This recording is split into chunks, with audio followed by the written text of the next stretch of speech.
ও মাই god, এবার Mahi plan করে মেঘাকে পালিয়ে যাবার রাস্তা বের করে দিবে আগামী পর্বে। বিস্তারিত জানতে সম্পূর্ণ ভিডিওটি দেখতে থাকুন।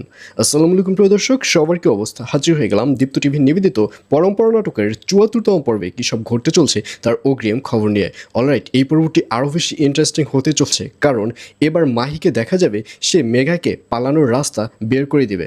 কারণ মাহি খুব ভালো করেই বুঝতে পেরেছে যে রাজীবের চরিত্রের সমস্যা আছে, তার ক্যারেক্টার লুজ। আর এজন্যই মাহি প্ল্যান করে মেঘার যে মেকআপ রয়েছে সেই মেকআপের উপরে পানি ছুঁড়ে মারবে, যাতে করে এক পর্যায়ে রাজীব মাহিকে বলবে মেঘাকে নিয়ে যেন পার্লারে যায়। আর পার্লারে যাবার নাম করেই মাহিকে দেখা যাবে সে মেঘাকে নিয়ে গাড়ি থেকে বের হবে এবং বের হয়ে পার্লারে যাওয়ার নাম করে মেঘাকে ওখান থেকে পালিয়ে যাওয়ার রাস্তা বের করিয়ে দেবে এবং এক পর্যায়ে মাহিও অন্যদিকে পালিয়ে যাবে, যাতে করে পরিশেষে আর রাজীব কাউকেই ধরতে পারবে না। আর অন্যদিকে নাহিয়ান আর রাশাকে দেখা যাবে তাদের বিয়ের পর্ব প্রায় শেষ হয়ে যাচ্ছে, কিন্তু রাশা তো মনে মনে নাহিয়ানকে মেনেই নিয়েছে হাজব্যান্ড হিসেবে। কিন্তু নাহিয়ান কিন্তু রাশাকে মনে মনে ওয়াইফ হিসেবে মেনে নেয়নি।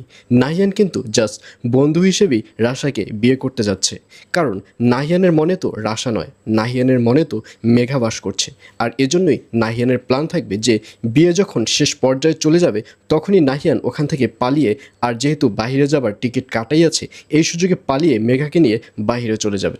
আর এছাড়াও থাকবে আরও আশ্চর্য সকল ঘটনা। সুতরাং সবাইকে পরম্পরা নাটকের ৭৪তম পর্ব দেখার আমন্ত্রণ রইল।